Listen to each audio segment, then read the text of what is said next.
Talk about Pune Porsche crash. So, can the 17-year-old boy who killed two be tried as an adult? What is the possibility? What does the law say?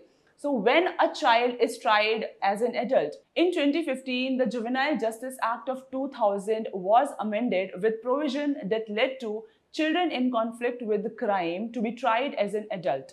And according to the act, the age of the child, a child is someone who is under 18 years of age.